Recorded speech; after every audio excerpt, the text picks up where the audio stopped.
Minnesota Vikings landed a very studded rookie class this year, despite not having a ton of draft picks. And a lot of these guys are going to be looked at to contribute right away. And we want to go through and talk about a couple ceilings, because we know the floors. I know floors. I don't know. Laquan Treadwell, whatever. But what is the realistic ceiling on some of these rookies? So we want to go through and project the ceilings on some of these new additions. And again, realistic ceilings. Not going to say it's like, whoa, this guy could be a first ballot Hall of Famer in year one.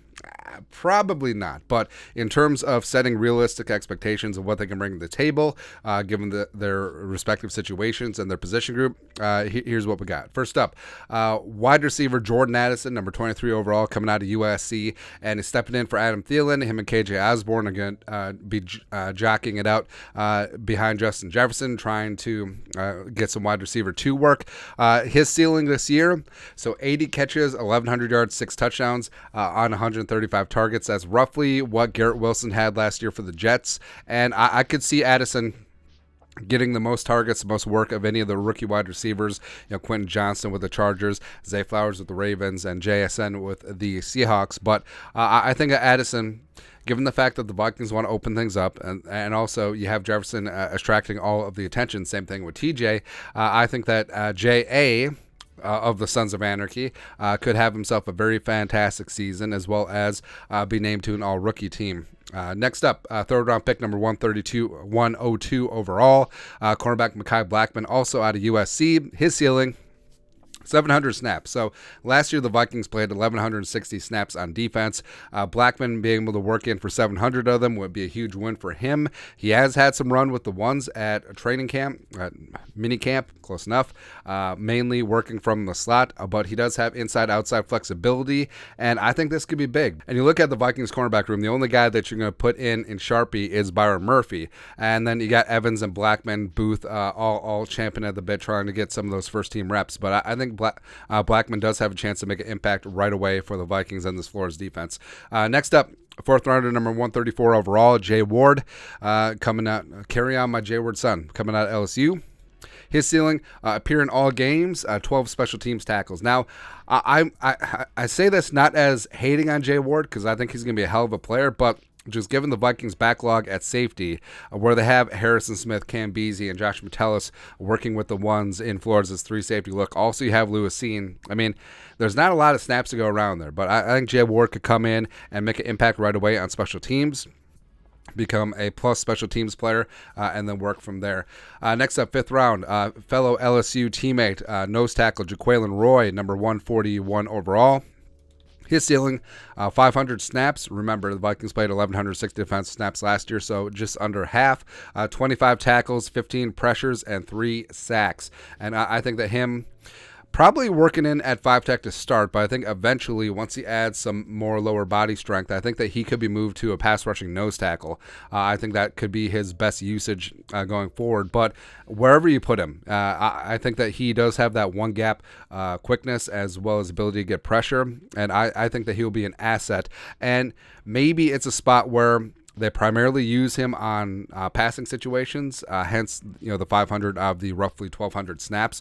But I would certainly be okay with that as he grows and shows into the position. And next up, fellow fifth-round pick, number 164 overall, quarterback Jaren Hall. His ceiling as a rookie, 53-man roster all season. Now, I'm not ready to say that Jaren Hall is going to be the quarterback 2 this year and you get rid of Nick Mullins. He is firmly quarterback 3 right now. Mullins firmly QB2, but we'll see what happens in training camp and the preseason.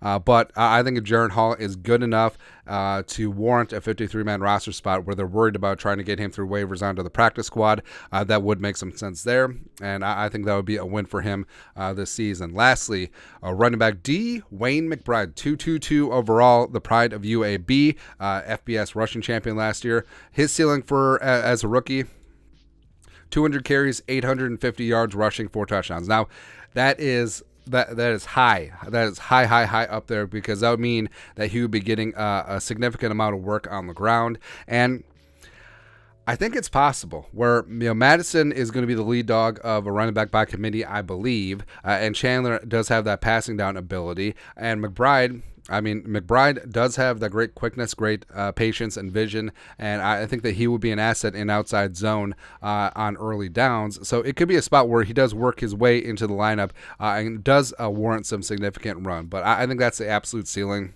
I don't see him going for 1,000 like Tyler Algier or making a significant impact like Isaiah Pacheco. But I mean, this isn't nothing. Him as a 7th round pick in a running back room that's very much up for grabs right now outside of Madison. So we'll see what happens. But I just realized I didn't list a couple UDFAs. So I got 3 UDFAs I got my eye on right now. They're Thomas, the wide receiver punt returner from NC State, edge rusher Andre Carter II, as well as linebacker Ivan Pace Jr. So their ceilings as rookies, I think Thayer Thomas, who made some impressive plays at OTAs and minicamp. I think if he comes in, wins the punt return job and warrants himself a roster spot, I think that's a W for him. Andre Carter II, I think is destined to make the 53-man rooster considering what they paid out as well as his potential. And depending with what happens with Daniil, I mean, there could be some snaps up for grabs, but I think 200 snaps, primarily pass rushing downs, 15 pressures, 3 sacks would be a massive win for him as a rookie. And then linebacker Ivan Pace Jr., I think that he will make the 53-man roster. I'm not ready to say that he'll get into the off-ball linebacker rotation because you do have Asamoah and Hicks and Troy Reeder and Troy Dye, etc. But 10 special teams tackles, I think that he will be a plus player on special teams, and then you can go from there. But that is it. That's it. Looking at some of the Vikings rookies as well as their ceilings in 2023. Let us know your thoughts and our thoughts in the comment section below. Subscribe for daily Vikings takes. Want to support the work? Put a little something in the Venmo. But till next time, Skol Production Value.